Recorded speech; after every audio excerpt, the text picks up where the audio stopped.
আর মাত্র একটা ধাপ, আর মাত্র একটা জয়, আর তারপরেই ইতিহাসের সাক্ষী গোটা ভারতবর্ষ।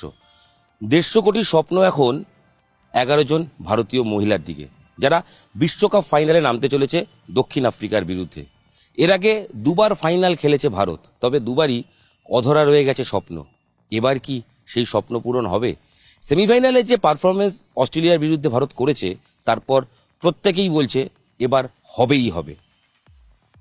ঝুলন গোস্বামী 2005 এবং 2017 দুটি বিশ্বকাপের অন্যতম সদস্য, দুবারই স্বপ্নভঙ্গ হয়েছিল, ট্রফিটা ছোঁয়া হয়নি।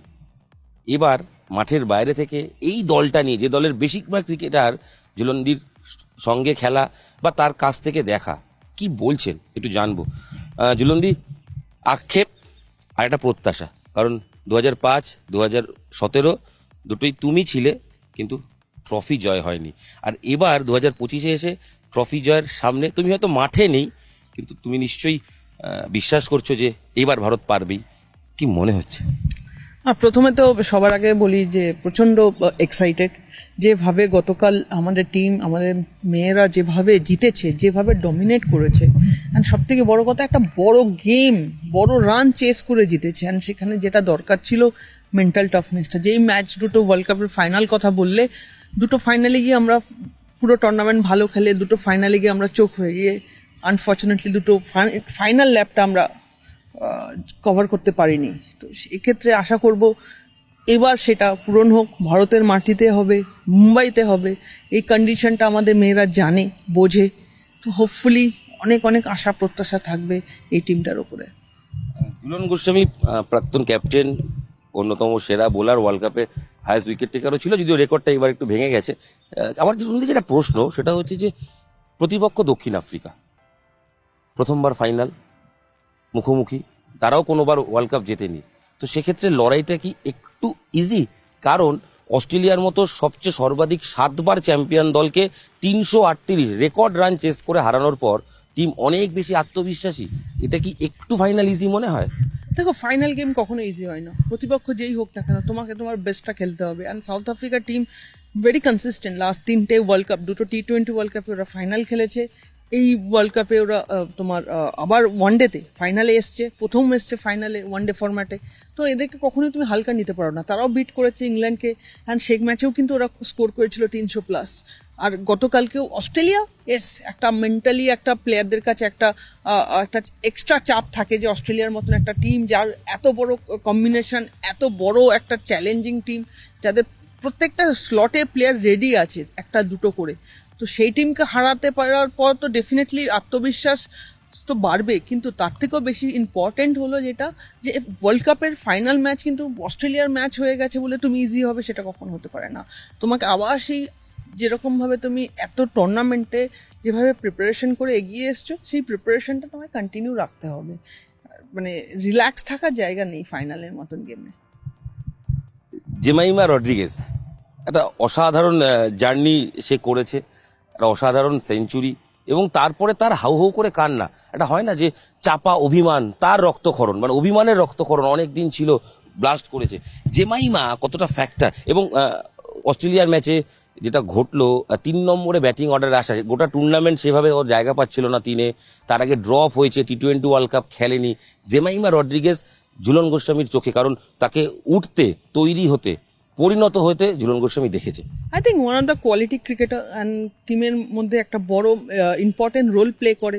360 ডিগ্রিতে তোমার ব্যাটিং করতে জানে, অ্যান্ড সব রকম শট খেলতে পারে, টেম্পারমেন্ট খুব ভালো। অ্যান্ড এইরকম একটা মঞ্চ যেখানে সে জানতেও না সকালবেলায় সে যে নাম্বার 3-এ ব্যাটিং করছে, সে ড্রেসিং রুমে গেছে, শাওয়ার নিচ্ছে আফটার ফার্স্ট ইনিংস, তখন তাকে বলা হয়েছে তুমি নাম্বার 3-এ যাচ্ছ। এই যে আবেগ, এই যে উত্তেজনা তার ভেতরে এতদিন ধরে জমেছিল, যে সে তার নিজের ফেভারিট, সব ব্যাটার, সব প্লেয়ারদের একটা ফেভারিট নাম্বার থাকে, যে আমি এই ব্যাটিং নাম্বারটা পেলে আমার সব থেকে ফেভারিট নাম্বার, এই নাম্বারে আমি করতে চাই। আমার বা বোলার হলে আমি সবসময় চাইবো আমি নতুন বলে বল করি, বা ওয়ান চেঞ্জে বল করব, এই এন্ডে বল করব। সো সবার জন্য একটা কোনো ফেভারিট জায়গা থাকে। জেমিমা তার নাম্বার 3টা সবসময় পাচ্ছিল না। লাস্ট 6-7 মাস ধরে ইন্ডিয়ান টিমে ব্যাটিং অর্ডারটায় জেমি নাম্বার 5-এ খেলছিল। আমার সাথে জেমিরও কথা হয়েছিল, জেমিও নিজেও বলেছিল দিদি I want to bat a number 3, but I said no problem. তো যখন সুযোগ পাবি, যখন তুই চান্স পাবি, you play your best game and prove করার ওর কিছু নেই, অলরেডি এস্টাবলিশ ক্রিকেটার। তো ওই জায়গাটাকে কাজে লাগা।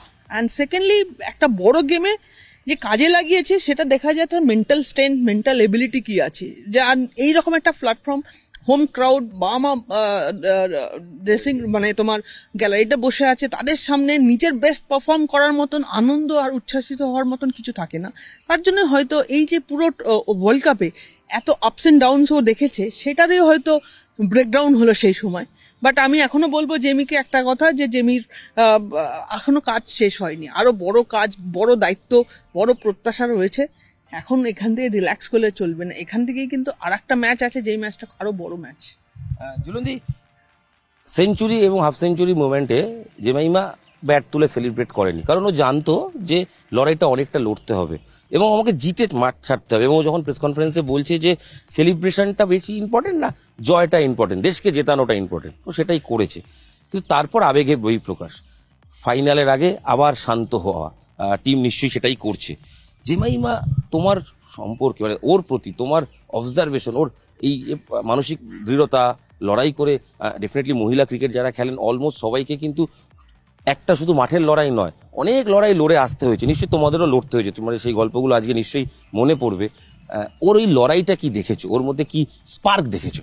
আই থিঙ্ক সব থেকে ইম্পর্টেন্ট, যেন ছোটবেলায় ও হকি খেলতো, ও স্কুল টিমের হকি প্লেয়ার ছিল, ব্যান্ড্রায় খ্রিস্টান মিশনারি স্কুলে পড়তো, সেখানে হকির খুব চল আছে, সেখানে হকি টিমের ক্যাপ্টেন ছিল, সেখান থেকে হকি থেকে ক্রিকেটে শিফট করেছে ছোটবেলায়। আন্ডার 16 মুম্বাই খেলেছে, আন্ডার 16 মুম্বাই খেলার পরে আন্ডার 19 মুম্বাইতে সেখানে 200 রান করেছে ওয়ানডে ফরম্যাটে। মানে she has been very consistent performer for last couple of years in domestic circuit. And লড়াই, একটা মহিলা ক্রিকেট যখন শুরু করবে তার সব জায়গাতেই লড়াই থাকবে, শুধু মাঠে না, মাঠের বাইরেও। প্র্যাকটিস, ট্রেনিং, ফেসিলিটিস, এক্সপেন্সিভ, মানে ফিনান্সিয়াল স্ট্রাগল থাকে সবার। সেইখান থেকে বেরিয়ে এসে সেইটাই কিন্তু একটা মহিলা ক্রিকেটারকে মেন্টালি স্ট্রং করে দেয়। অ্যান্ড সেই স্ট্রংনেসটাই কিন্তু ও মাঠে সেটা দেখাতে পেরেছে। ওই যে তুমি বললে যে ও প্রেস কনফারেন্সে বলেছে যে ও সেঞ্চুরি 50 সেলিব্রেশনের থেকেও ইম্পর্টেন্ট ছিল টিমের জয়টা, কারণ ইন্ডিয়ান টিম এইরকম পাথওয়েতে অনেকবার গেছে। আমরা মানে অনেক সময় এরকম সিচুয়েশনে গেছি যেখানে আমরা খুব ভালো খেলেছি বাট ফিনিশ করতে পারিনি। 2017 ওয়ার্ল্ড কাপ যদি ধরো, আমরা 9 রানে হার, এই আক্ষেপ লর্ডসের মাঠে, 12 বলে 8 রান বাকি ছিল। আমি শুধু এটাই ভাবছিলাম ওই রিপিটটা যেন আজকে আবার গতকাল যেন না হয়। সো এই জিনিসটাই হয়ে এসছে আমাদের সাথে। সেই জায়গা থেকে সেই দরজাটা ভাঙার দরকার ছিল, যে বোঝার ছিল, দুনিয়াকে দেখানোর ছিল যে এই টিমটা এর থেকেও এক স্টেপ এগিয়ে যেতে পারে। আর সেটাই কালকে করে দেখিয়েছে। আর এর জন্যই জেমি হয়তো জানতো যে সেলিব্রেশনটা ইম্পর্টেন্ট না, ম্যাচটা জেতানোটা ইম্পর্টেন্ট, কারণ চেস করছে 340, সেটা কিন্তু সবসময় কাঁধের ওপর নিঃশ্বাস ফেলছিল। মেয়েদের ওয়ার্ল্ড কাপ ছেড়ে দিলাম, ছেলেদের ওয়ার্ল্ড কাপে আজ পর্যন্ত 338 চেস নকআউটে হয়নি, এটা রেকর্ড। ওই ছেলে মেয়ের ভাগ করাই কথা নয়। কিন্তু আমার একটি প্রশ্ন, যে যখন এই টিমটা, ইনফরমেশনের জন্য সবাইকে জানিয়ে রাখি, আমরা সবাই জানি, তাও ছেলেদের ওয়ার্ল্ড কাপের আগেও মেয়েদের ওয়ার্ল্ড কাপ শুরু হয়েছিল 1973। তো এই যে সব মহিলাদের ক্রিকেট ওয়ার্ল্ড কাপ শুরু হওয়া, তার এতটা লেগাসিটায় ভারত অনেকটা ঢুকে গিয়েও সাকসেস আসছে না। ফাইনাল জিতলে হয়তো বৃত্ত কমপ্লিট হবে।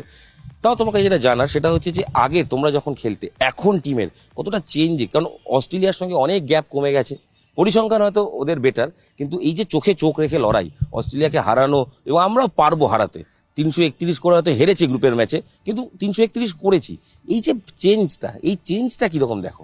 আই থিঙ্ক এই টুর্নামেন্টে যদি তুমি ভারতের কনসিস্টেন্সিটা দেখো, সব থেকে বেশিবার 300 রান করেছে কিন্তু ভারত, 300 রান করে চেস করেছে কিন্তু আমাদের এই মেয়েরা। দ্যাট মিনস তাদের প্রিপারেশন, তাদের যে সেলফ বিলিভ, সেটা ভরসাটা কিন্তু ছিল যে আমরা যদি আমরা, যেটা হরমনপ্রীত খুব সুন্দরভাবে গতকাল ম্যাচের পরে বলেছে, যে আমরা এক্সপেক্ট করছিলাম 350 আমাদের চেস করতেই হবে, চাই ব্যাটিং যদি প্রথমে করি আমাদের 350 স্কোরবোর্ডে আনতে হবে, কেন উইকেট, গ্রাউন্ড, অস্ট্রেলিয়ার মতন টিম এত ডেপথ আছে, আর যদি সেকেন্ড ব্যাটিং করি আমাদেরকে 350-এর ওপরে করতে হবে জিততে গেলে।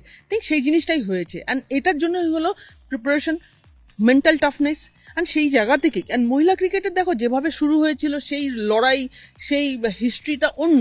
আর আজকের দিনে বিসিসিআই যেভাবে, বিসিসিআই বলো, ডোমেস্টিক ক্রিকেটের অল স্টেট অ্যাসোসিয়েশন বলো, সিএবি বলো, আমি সিএবির উদাহরণ দিই, যেভাবে মহিলা ক্রিকেটকে সাপোর্ট করছে, যেভাবে এনকারেজ করছে, যেভাবে ফেসিলিটিস দিচ্ছে, সেই ফেসিলিটিসটাই যত ইয়াংস্টাররা পাবে, তাদের কাছে এটা একটা বড় একটা ওপরে যাওয়ার রাস্তা পেয়ে যাবে। আর যখনই তোমার বেঞ্চ স্ট্রেংথ স্ট্রং হতে থাকে তখন অস্ট্রেলিয়ান টিম কেন যে কোনো টিমের সাথে তুমি চোখে চোখ রেখে কথা বলতে পারবে। যদি আমরা হাঁটতে হাঁটতে একটু কথা বলি, সেটা হচ্ছে যে তোমার ডিপার্টমেন্ট, বোলিং ডিপার্টমেন্ট, তুমি ছাড়ার পর এখন যারা রয়েছে তাদের ওপর কিরকম মনে হচ্ছে, ভারতের এই বোলিং সাইডটাকে কিরকম মনে হচ্ছে, যেখানে হয়তো স্পিন নির্ভরতা একটু বেশি, জোরে বোলারদের রেণুকা আছে কিংবা সেরকম খুব ভালো প্লেয়ার আছে, কিন্তু তোমার কি মনে হচ্ছে মানে ওভারঅল ইন্ডিয়ার বোলিং সাইডটা? দেখো এখনো ইনএক্সপিরিয়েন্স, তোমার শ্রীচরণী বলো, ক্রান্তি আছে, এরা দুইজনই 6 মাসও হয়নি ইন্টারন্যাশনাল ক্রিকেটে ওরা এসছে, সেখান থেকে ওদেরকে তোমার এত বড় একটা মঞ্চে তাদেরকে পারফর্ম করতে হচ্ছে। That means team management definitely তাদেরকে বুঝিয়েছে, তাদেরকে শিখিয়েছে কিভাবে, শুধু স্কিল না, অ্যাটিটিউড, মেন্টাল টাফনেসটা দরকার। অ্যান্ড এদেরকে সময় দিতে হবে, তাদের উপর ভরসা রাখতে হবে, শুধু তাদের নিজেদের ভরসা না, টিম ম্যানেজমেন্ট, সিলেক্টর সবার কিন্তু এটা দায়িত্ব। যে কোনো ইয়াংস্টারকে তুমি যখন সুযোগ দিচ্ছ তাকে এনাফ চান্স দাও প্রুভ করার জন্য। প্রথম দিন থেকেই যদি তুমি সবসময় তাদের উপর প্রেশার কুকারের মধ্যে রাখো তোমাকে পারফর্ম করতে হবে, সেটা সম্ভব না। কারণ ডোমেস্টিক ক্রিকেট আর ইন্টারন্যাশনাল ক্রিকেটের গ্যাপ কিন্তু অনেক বেশি। সেই গ্যাপটা ছোট করতে গেলে তাদের উপর ভরসা রাখো, তাদেরকে সাপোর্ট করো, ডেফিনেটলি তারাও কিন্তু তোমাকে বিকামে ম্যাচ জিতে পারফরমেন্স করতে পারে, কারণ তাদের মধ্যে ওই এবিলিটিটা আছে। বোলিংটার উপর ফাইনালে তোমার ভরসা থাকছে যে এই বোলিং টিমটা বা কোনো চেঞ্জেস তুমি দেখছো? এই বোলিংটাই কিন্তু তোমাকে ফাইনালে নিয়ে এসছে, তাহলে তুমি এদের উপর খারাপ বলতে পারো না। আর আজকের মডার্ন ক্রিকেটে, উইমেন্স ক্রিকেটে জেনে রাখবে রুলসটা কিন্তু একটু চেঞ্জ আছে। 5টা ফিল্ডার আফটার 10 ওভার বৃত্তের মধ্যে থাকে, তার মানে তোমার একটা সাইড সবসময় তোমার খোলা রয়েছে, রান হবেই, সেই চ্যালেঞ্জটাও বোলাররা নিচ্ছে। সো আমার মনে হয় যে এদের উপর ভরসা রাখো, বিশ্বাস রাখো, ডেফিনেটলি এরা তোমাকে ভবিষ্যতেও ভালো পারফরমেন্স করে দেবে। আর যাদের কথা বলতে হবে তার মধ্যে একজন হ্যারি, মানে টিমের Harry, captain Harmanpreet Kaur, tough guy. আমি যতদূর শুনেছি ও কোনোদিনও হারতে জানে না, জীবনে হারার কথা বলে না, সবসময় পজিটিভ কথা বলে, মানে লড়কে লেঙ্গে মানসিকতা। সেও সেমিফাইনালের পর কাঁদছে, হয়তো হাউ হাউ করে কাঁদছে না, কিন্তু আনন্দে কাঁদছে। মানে হ্যারি ক্যাপ্টেন হিসেবে তোমাদের পরবর্তী জেনারেশন, তুমি মিতালির পর দায়িত্ব নিয়েছে, কিভাবে দেখো এই ফাইনালের আগে? আই থিঙ্ক হরমানকে আমি সামনে বড় হতে দেখেছি, আস্তে আস্তে ডে বাই ডে ও ম্যাচুরিটির সাথে বড় হয়েছে, দায়িত্ব নিয়েছে, সময়ের সাথে সাথে নিজেকে কন্ট্রোল করতে শিখেছে, অ্যান্ড ডিসিশন মেকিং পাওয়ার আরও ভালো হয়েছে, ব্যাটিং আরও রেসপন্সিবিলিটি নিচ্ছে। অ্যান্ড সব থেকে ইম্পর্টেন্ট যেটা ভালো লাগছে যে কালকে যেটা তুমি ইমোশনটার কথা বললো, এই ইমোশনটা শুধু হারমানের না, সারা ভারতবর্ষে সকলের, আমাদের সকলের। কারণ আমরা এত হেরেছি এরকম সিচুয়েশনে, মানে sometimes you get break down, কি কেন আমরা হারলাম। এরকম গত ওয়ার্ল্ড কাপেও যদি তুমি দেখো, নিউজিল্যান্ডে যখন খেলা হচ্ছিল, আমাদের ওই গ্রুপ লিগের ম্যাচটা খুব ইম্পর্টেন্ট ছিল সাউথ আফ্রিকার সাথে, আমরা ম্যাচটা জিতলাম, দীপ্তির একটা নো বল আমরা ম্যাচটা হেরে গেলাম। লাস্ট বলে কত 5 রান না 6 রান দরকার ছিল, দীপ্তি বল করলো, হরমান ক্যাচ নিল, তারপরে থার্ড আম্পায়ার সিগন্যাল দেখালো নো বল। সো সেখানে আমরা সেমিফাইনালে জিততে পারিনি। মানে we have gone through lot of, মানে হারা, এইরকম সিচুয়েশনে আমরা হেরে চলে এসেছি, ক্লোজে গিয়ে আমরা হারছিলাম। এর জন্যই যে হয়তো হারমানকে আরো পরিণত করে শিখিয়েছে। সিলেকশনও দেখা যাচ্ছিল যে কোনো ওর যে স্পেশালিস্ট শট খেলছিল না, খুব স্ট্রেট ব্যাট খেলার চেষ্টা করছে। হারমান জানে তার ইনিংসটা কতটা গুরুত্বপূর্ণ। অলরেডি স্মৃতি আউট হয়ে গেছিল, সেখানে দাঁড়িয়ে যদি হারমান অ্যান্ড জেমি যদি গেমটা কন্ট্রোল না করতো, হয়তো এই রানটা চেস করতে পারতো না। দেখো গতকাল তার আগের সেমিফাইনালেও কিন্তু সাউথ আফ্রিকা 300 করেছিল ইংল্যান্ডের সাথে। England have very quality batting line up, কিন্তু তারা টপ অর্ডার এক্সপোজ হয়ে যাওয়াতে কিন্তু ওরা 300 রান চেস করতে পারেনি, ব্যাটিং লাইন আপটা কোলাপস করে গেছিল।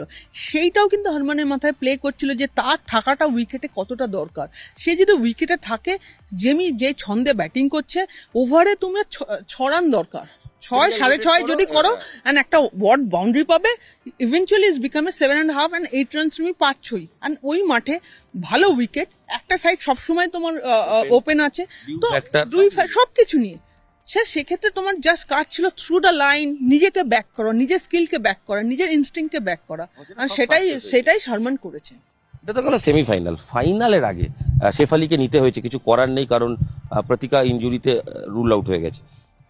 তার আশা সেমিফাইনালে পারফর্ম করতে পারেনি, ফাইনালে তুমি কি করে দেখছো স্মৃতির মান্ধানা এবং তার সঙ্গে এই শেফালির ওপেনিং জুটি, এবং ফাইনালে ব্যাটিংটা কতটা প্রেশার হতে পারে? সাউথ আফ্রিকার বোলিং যথেষ্ট ভালো। দেখো final match is a different ball game. Semi-final, final, knockout stage is a different ball game. It's not about the skills. It's all about attitude, mindset. তার উপর ডিপেন্ড করে। অ্যান্ড শেফালি এক্সপিরিয়েন্স প্লেয়ার, গত world কাপও খেলেছে, বহু বছর ধরে Indian টিমের এই জার্নিতে আছে, স্মৃতির সাথে বহু বছর ধরে ওপেন করেছে, প্রতিকা লাস্ট 6-7 মান্থস ধরে ইন্ডিয়ান টিমে আছে। আনফর্চুনেটলি ও ইনজোর্ড হয়ে গেল, যে ছন্দে ছিল সেই ছন্দটা একটা জায়গায় হলো একটুখানি হলো ব্রেক হলো, কিন্তু শেফালির মধ্যে কিন্তু সেই এবিলিটি আছে, ইভেন গিভেন ডে ও কিন্তু বড় ইনিংস খেলে যে কোনো টিমকে হারিয়ে দিতে পারে। তো দেখার বিষয় এটাই যে শেফালি অ্যান্ড স্মৃতি তাদের পুরনো একটা ফ্যাক্টর, আমি জাস্ট ইন্টারাপ্ট করছি, স্মৃতিও কিন্তু বড় ম্যাচে রান নেই বলে অনেকে অভিযোগ করেন, মানে ফাইনালটা স্মৃতির জন্য একটা অদ্ভুত চ্যালেঞ্জ হওয়া উচিত। আমার মনে হয় না এটা যারা বলছে তারা বলছে, কিন্তু স্মৃতি ইজ বিন সো মাচ মানে very consistent player for India. যদি স্মৃতি যদি কনসিস্টেন্টলি পারফর্ম না করতে এই ওয়ার্ল্ড কাপে ইন্ডিয়া সেমিফাইনাল ফাইনালে আসতে পারতো না, কারণ ও একটা বহুত ইম্পর্টেন্ট, এক্স্যাক্টলি এই ওয়ার্ল্ড কাপের এখনো পর্যন্ত হাইয়েস্ট রান গেটার। সো আমার মনে হয় স্মৃতিকে নিয়ে যারা বলছে যে বড় ম্যাচে রান করতে পারে না, তাহলে তারা প্লেয়ার চেনে না। অ্যান্ড সেকেন্ডলি শেফালির ক্ষেত্রে বলবো, শেফালি দেখো একটা দুম করে ডোমেস্টিক খেলছিল, সেখান থেকে যে ওয়ার্ল্ড কাপের সেমিফাইনাল মতন ম্যাচে গিয়ে তোমাকে পারফর্ম করতে হচ্ছে, মাঠে নামতে হচ্ছে, ইটস এ হিউজ চ্যালেঞ্জ। ফাইনালে ম্যানেজ করে নেওয়া যায়, অবশ্যই করতে পারবে। ইন্ডিয়ার কাছে একটা ভালো জিনিস যে লাস্ট এই নিয়ে 4টে ম্যাচ হবে, যারা নবী মুম্বাই সেম মাঠে সেম গ্রাউন্ডে খেলছে, সেই কন্ডিশন অ্যাটমসফিয়ার সবার সাথে তারা অ্যাডজাস্ট করেছে, ওখানেই সারা বছর তারা ক্যাম্প করেছে। সো দে নোজ এইটা একটা ইন্ডিয়ার কাছে একটা এক্সট্রা এজ আছে। অ্যান্ড শেফালিও জানে এই উইকেটটা এই কন্ডিশনে, WPL বলো, মুম্বাইয়ের ডোমেস্টিক ক্রিকেটে বলো, সবসময় ওই মাঠে খেলা হচ্ছে, জানে কি করতে হবে আর নিজেকে ব্যাক করতে হবে, এছাড়া কোনো অপশন নেই। কথা আমরা আলোচনার প্রায় 60% করার পরও করিনি, তার জন্য একজনের নাম হচ্ছে বাংলার মেয়ে রিচা ঘোষ, একটা ক্যামিও রোল সেমিফাইনালে খেলেছিল, ওই 16 বলে 26 খুব ইম্পর্টেন্ট, এবং আরেকজন দীপ্তি শর্মা যে বাংলার হয়ে খেলেছে ডোমেস্টিক, বর্তমানে নিজের স্টেটের হয়ে খেলছে। রিচা পাওয়ার হিটিং, কিপিং ভালোই করছে, হয়তো ফিল্ডিংটা একটু বেটার ইমপ্রুভ করতে হবে। রিচা কতটা এক্স ফ্যাক্টর? রিচা কিন্তু ইন্ডিয়ান টিমের কাছে সব থেকে বড় এক্স ফ্যাক্টর। রিচার রোলটা কিন্তু খুব গুরুত্বপূর্ণ, এত সোজা না ধোনি একদম, কারণ তোমার ফিনিশিং রোলটা কিন্তু ইজি না। তোমাকে ব্যাটিং করতেই যাচ্ছ, শুরু থেকেই তোমার কাছে মানে ঘাড়ে নিঃশ্বাস ফেলছে যে 8-9 রানের ওভার বের করতে হবে, আর সেটা কিন্তু ইজি না। ডাগ আউটে বসে আমরা টিভিতে বলে এটা বলতে পারি, কিন্তু এটা মানে রিয়েল লাইফে ইজ এ হিউজ চ্যালেঞ্জ, আর সেই চ্যালেঞ্জটা কিন্তু day in day out Richa করে যাচ্ছে। তৈরি রিচা আমার হাতে তৈরি না, রিচা তৈরি মানে born with that x factor talent player. আমাদের টিমমেটস, আমরা একসাথে অনেক ম্যাচ খেলেছি, এখনো টিমে একসঙ্গে থাকি, অসম্ভব ভালো ক্রিকেটার, আর ওর মধ্যে এবিলিটি আছে বড় ম্যাচ জেতার। ওর WPL ম্যাচ জিতিয়েছে, তার টিমকে জিতিয়েছে, দুটো ম্যাচ জিতিয়েছে, ফাইনাল জিতিয়েছে, এবিলিটি আছে, and she can B A game changer for Indian team any day any time. কোচের আসলে অমল মজুমদার আছে, যে ইন্টারন্যাশনাল ক্রিকেট খেলেনি, কিন্তু আমি যদি ঝুলন গোস্বামীকে ফাইনালের আগে বসাতে চাই, জানতে চাইবো কি প্ল্যান হওয়া উচিত। না আমি জিজ্ঞেস করছি যে যেহেতু দুটো ফাইনাল হারের অভিজ্ঞতা ডেফিনেটলি কষ্টর সঙ্গে অভিজ্ঞতা রয়েছে, ঝুলনদি কি পরামর্শ থাকবে এই টিমটার জন্য? যে অবশ্যই অতিরিক্ত আত্মবিশ্বাসী হয়েও না, ডেফিনেটলি চাপ নিও না, এগুলো তো থাকবে, কিন্তু টেকনিক্যাল পার্ট থেকে এই টিমটার কি করা উচিত এগেইনস্ট সাউথ আফ্রিকা? দেখো, টেকনিক্যাল পার্ট নিয়ে আমি বলবো এই মুহূর্তে টেকনিক্যালের পার্টের থেকেও ইম্পর্টেন্ট হলো অ্যাটিটিউড। হ্যাঁ, মাইন্ডসেট, তুমি কিভাবে যাচ্ছ এই ম্যাচটা, মাইন্ডসেটটা দরকার। টেকনিক্যাল জায়গাটা এই লেভেলে এসে অ্যাডজাস্ট করার দরকার নেই। You know what you have to do, you just go there and do your role, play your natural game, back your instinct, and have play that like playing like bhuke sher ki tarah, and don't give back anything. মাঠে গেছো, just do your job and complete everything. তোমার যে রোলটা আছে সেই রোলটাকে complete করো, তাইলেই সবকিছু দেখে। হ্যাঁ, কারণ ওরকম ভাবে ফাইনালের খেলাটা উপভোগ করতে হবে, যেটা হারা আলাদা জিনিস, কিন্তু উপভোগ করতে হবে। টিমের প্রত্যেকের সঙ্গেই তো কম বেশি ঝুলন গোস্বামীর কথা হয়, তো ফাইনালের আগে কি কথা হলো? বিশেষ করে রিচা, জেমাইমা, ঝুলুদির সঙ্গে তো রেগুলারই কথা, মানে মাঠে জেতার পরও মাঠ থেকে ভিডিও কলে একাধিকবার কথা হয়েছে। আমরা বিশ্বাস করি নবী মুম্বাইতে রবিবার রাতে আবার একটা ভিডিও কল আসবে ঝুলন গোস্বামীর ফোনে, এবং গোটা টিম ট্রফিটা তোমাকে এবং অবশ্যই মিতালি যারা প্রাক্তনী তাদেরকে উৎসর্গ করবে। এই স্বপ্নটা আমরা এখন থেকেই দেখছি। তাও তোমার সাথে কি কথা হলো? দেখো, আমার সাথে আমি লাস্ট 1 মাস ধরে কারোর সাথে বেশি টাচে থাকিনি, কারণ আননেসারি যত আমরা কথা বলবো, যত প্রশ্ন করব, আননেসারি ওরা প্রেশারে চলে আসবে, আননেসারি ওই ক্রিকেট নিয়েই চর্চা হবে। অ্যান্ড সো বেশিরভাগ ক্ষেত্রে আমি যতখানি পেরেছি জাস্ট ওদেরকে অ্যাভয়েড করেছি, কারণ আমি আগেই বলে দিয়েছিলাম ওয়ার্ল্ড কাপ টাইমে আমি তোদের সাথে কমিউনিকেট করবো না, কারোর সাথে কথা বলবো না, just if you guys doing well, I'll send you a personal text. But Richa, স্মৃতি, হারমান, জেমি বা রেণুকা, এরা সকলেই মানে আমি হাতের সামনে দেখেছি ওর বড় হতে।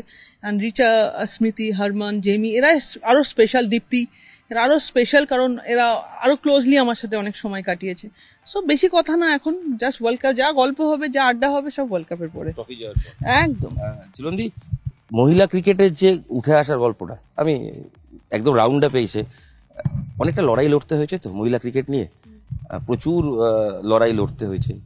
একটু ফিরে দেখো, যখন যদিও আজকের দিনে দেখার কথা না সাকসেসের সামনে দাঁড়িয়ে, তাও এই লড়াইটা তোমরা না লড়লে হয়তো আজকের দিনটা আসতো না। কি বলবে? বা বিশেষ করে যারা এখনো মহিলারা ক্রিকেট খেলতে চান, হয়তো পারিপার্শ্বিকতায় কোনোভাবে বাধাপ্রাপ্ত হয়, বা মেয়েরা ক্রিকেট খেলবে, মেয়েরা ব্যাট বল নিয়ে নামবে, এটাও তো শুনতে হয় আজও।